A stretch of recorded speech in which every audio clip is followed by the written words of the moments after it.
ಶಿವ್ಯಾ ಲೇ ಬಡಬಿ ಕೋರಿ ನನ್ನ ಮಗನೇ,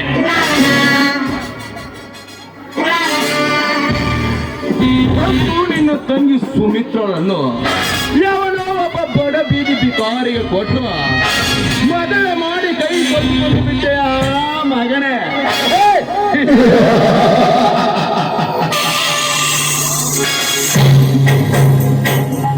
ಸುಮಿತ್ರ, ನಿನ್ನಂತ ಹೆಣ್ಣುಗಳು ಈ ಪಂಪಾಪತಿ ಅರಮನೆಯಲ್ಲಿ ಸಾಲು ಸಾಲಾಗಿ ನಿಂತಿರುವಾಗ ಅದೇಕೋ ನನಗೆ ನಿನ್ನ ಮೇಲೆ ಆಸೆ. ನಿನ್ನ ದೇಹ ಸುಖ ಸವಿದಾಗಲೇ ನನ್ನ ಮನಸ್ಸಿಗೆ ನೆಮ್ಮದಿ.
ಅಣ್ಣ ಶೇಷ್, ನೀವು ಹೇಳಿದ ರಾಜನನ್ನು ಕರೆದುಕೊಂಡು ಬಂದಿದ್ದೇನೆ. ಇವನೇ ಶಿವಣ್ಣನಳಿಯ ಸುಮಿತ್ರನ ಗಂಡ. ನಮಸ್ಕಾರ ಅಣ್ಣ ಶೇಷ್. ನಮಸ್ಕಾರ ರಾಜೇಶ್, ನಮಸ್ಕಾರ. ಏನು ರಾಜೇಶ್, ಹೊಸ ಮದುವೆ, ಹೊಸ ಹೆಂಡತಿ, ಸೋಮಾನ ಜೋರಾಗಿರ್ಬೇಕಲ್ಲವೇ? ಹಾಗೇನಿಲ್ಲ ಅಣ್ಣ ಸೇಠ್, ಮದುವೆ ಅಂತೂ ಆಯ್ತು. ಇನ್ನು ಮುಂದೆ ನನ್ನ ಹೆಂಡತಿ ಚೆನ್ನಾಗಿ ನೋಡಿಕೊಳ್ಳೋ ಒಂದು ಕೆಲಸ ಹುಡುಕೋತೀನಿ.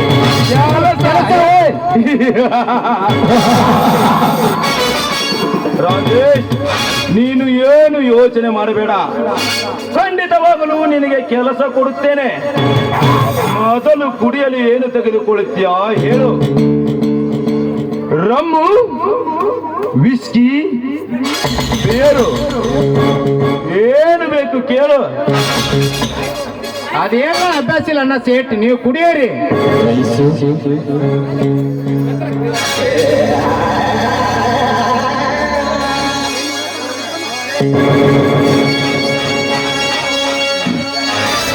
ಅಭ್ಯಾಸ ಮಾಡ್ಕೋಬೇಕು ಬ್ರದರ್. ನಾನು ಹತ್ತು ಬಂದವರು ಕುಡಿಯೋ ಅಂತ ಹೇಳಬಾರದು. ಇಲ್ಲ ಪ್ರೇಮ್ ರಾಜ್, ನನಗೆ ಅದೆಲ್ಲ ಅಭ್ಯಾಸವಿಲ್ಲ, ನೀವು ಕುಡಿಯೋರಿ.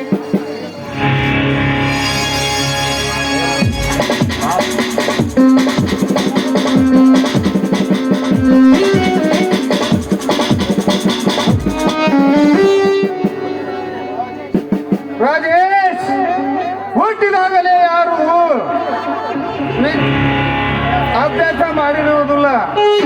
ಜೀವನದಲ್ಲಿ ಕುಡಿಯುವುದನ್ನು ಅಭ್ಯಾಸ ಮಾಡಿಕೊಳ್ಳಲೇಬೇಕು. ನೈಟಿ ಸಾಕು. ಪಾರ್ಥ, ಪಾಪ ಅವನು ಕುಡಿಯೋದಿಲ್ಲ ಅಂತ ಹೇಳ್ತಾನೆ, ಅವನಿಗೆ ಏಕೆ ಬಲವಂತ ಮಾಡ್ತೀಯ? ನೋಡು ರಾಜೇಶ್, ಇವತ್ತಿನಿಂದ ನೀನು ನನ್ನ ಹುಡುಗ. ಅಷ್ಟೇ ಅಲ್ಲ, ನನ್ನ ಎಲ್ಲ ವ್ಯವಹಾರ ಜವಾಬ್ದಾರಿಯೂ ನಿನ್ನದೇ. ಹಾ, ಸ್ವಲ್ಪನಾದ್ರೂ ಕುಡಿಲೆ. ಆಯ್ತು, ಕುಡಿತೀನಿ.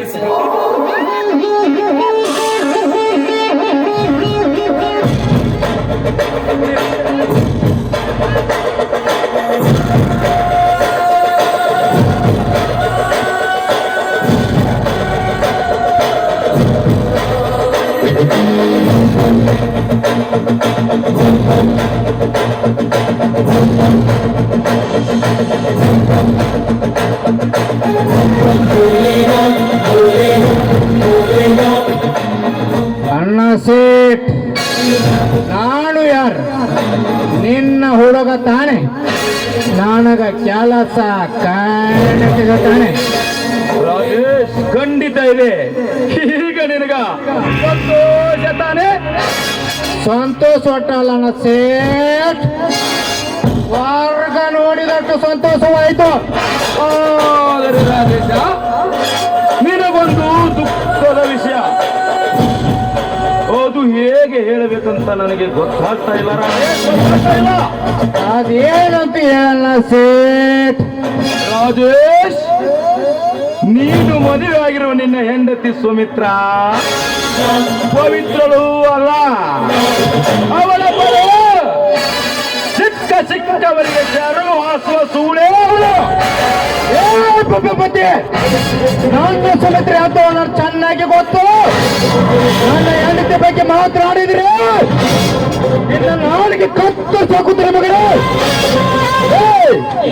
ಬಿಕಾರಿ ನನ್ನ ಮಗನೇ, ಇದ್ದುತನ ಇದ್ದ ಹಾಗೆ ಹೇಳಿದರೆ ನನಗೆ ಎದುರುತ್ತರ ಮಾತನಾಡುವ ಬಡ್ಡಿ ಮಗನೇ. ನೋಡು ರಾಜೇಶ್, ನಾನು ಹೇಳುವ ಮಾತು ಸುಳ್ಳಾದರೆ ನಾನು ಅವಳು ಜೊತೆಯಾಗಿ ನಿಂತ ತೆಗೆಸಿಕೊಂಡಿರುವ ಫೋಟೋವನ್ನು ಇಲ್ಲ ಇಲ್ಲ ಇಲ್ಲ, ಇದನ್ನ ನಂಬುವುದಿಲ್ಲ. ಇದು ಮೋಸ. ರಾಜೇಶ್, ಸುಮಿತ್ರ ಈಗ ನಿನ್ನ ಹೆಂಡತಿ ಆಗಿರಬಹುದು. ಆದರೆ ಮೊದಲು ಅವಳು ನಾನು ರಾಮದುರ್ಗ ಕಾಲೇಜಿನಲ್ಲಿ ಓದುವಾಗ ಅವರ ಅವರ ಪ್ರೇಮಿಗಳ ಇಲ್ಲ ಇಲ್ಲ ಇಲ್ಲ, ಸುಮಿತ್ರ ಏಕೆ ಹೀಗೆ ಮಾಡಿದೆ? ನನಗೆ ನೀನು ಇಷ್ಟವಿಲ್ಲದಿದ್ರೆ ಖಂಡಿತವಾಗಿ ನಿನ್ನನ್ನು ಮದುವೆ ಆಗುತ್ತಿರಲಿಲ್ಲ. ನೀನೊಬ್ಬ ಪವಿತ್ರವಲ್ಲ, ನೀನೊಬ್ಬ ಚಿಕ್ಕ ಚಿಕ್ಕ ಜರಗಾತು. ಹೌದು, ನನ್ನ ಹೆಣ್ಣಕ್ಕೆ ಒಬ್ಬಳ ಸೂಳೆ ಸೂಳೆ. ನನಗೆ ನೋಡ್ಕೊಳಕ ಆಗ್ತಿಲ್ಲ ಸುಮಿತ್ರ, ಅದಕ್ಕೆ ನಾನು ಕುಡಿಲೇಬೇಕು. ನನ್ನ ಹೆಣ್ಣಕ್ಕೆ ಒಬ್ಬಳ ಸೂಳೆ ಸೂಳೆ ಸೂಳೆ.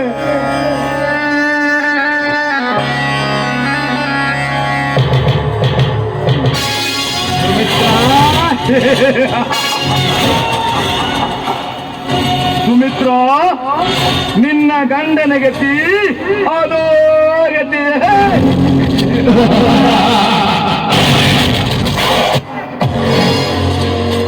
ಸುಮಿತ್ರ, ನಿನಗೆ ಆವತ್ತೇ ಹೇಳಿದೆ, ನೀನು ನನ್ನನ್ನು ಬಿಟ್ಟು ಬೇರೆಯವರ ಪಾಲಾದರೆ ನಿನ್ನ ಜೀವನವನ್ನು ನರಕ ಮಾಡುತ್ತೇನೆ ಅಂತ.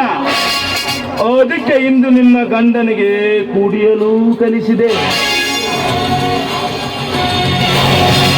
ನೀನೊಬ್ಬಳು ಸೂಳೆ ಅಂತ ಅವನ ತಲೆಯಲ್ಲಿ ಹುಳ ಕೂಡ ಬಿಟ್ಟೆ.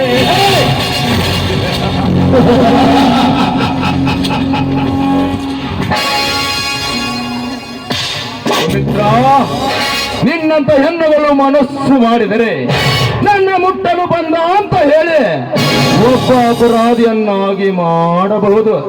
ಆದರೆ ಆದರೆ ಒಂದು ಗಂಡಸು ಮನಸ್ಸು ಮಾಡಿದರೆ ಒಂದು ಹೆಣ್ಣಿನ ಜೀವನವನ್ನೇ ನರಕ ಮಾಡಬಲ್ಲ ಎಂದು ನಿನಗೆ ಗೊತ್ತಾಗಬೇಕಾಗಿತ್ತು. ಈ ಪಂಪಾಪತಿ ಅಂದರೆ ಏನು ಅಂತ.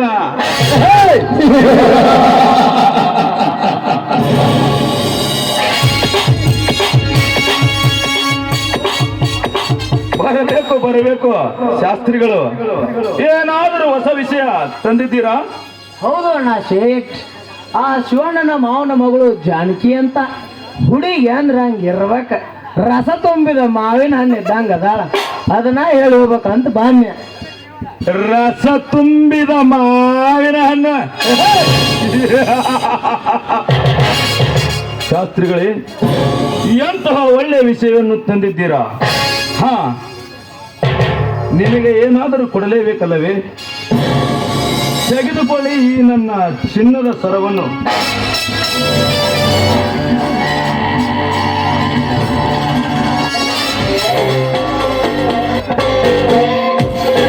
ಶಾಸ್ತ್ರಿಗಳೇ, ಈ ಊರಿನಲ್ಲಿ ಇಂತಹ ವಿಷಯವೇನಿದ್ದರೂ ತಂದು ಮೊದಲು ನನಗೆ ಮುಟ್ಟಿಸಬೇಕು.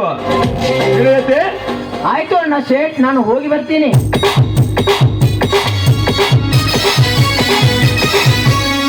ಜಾನಕಿ,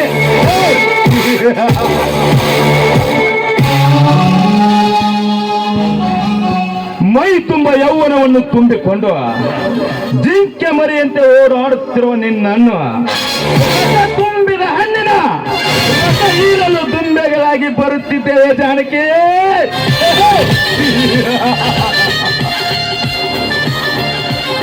ಪಾರ್ಥ, ಬೇಗನೆ ಗಾಡಿ ರೆಡಿ ಮಾಡು. ಆಯ್ತು ಬನ್ನಿ ಅಣ್ಣ.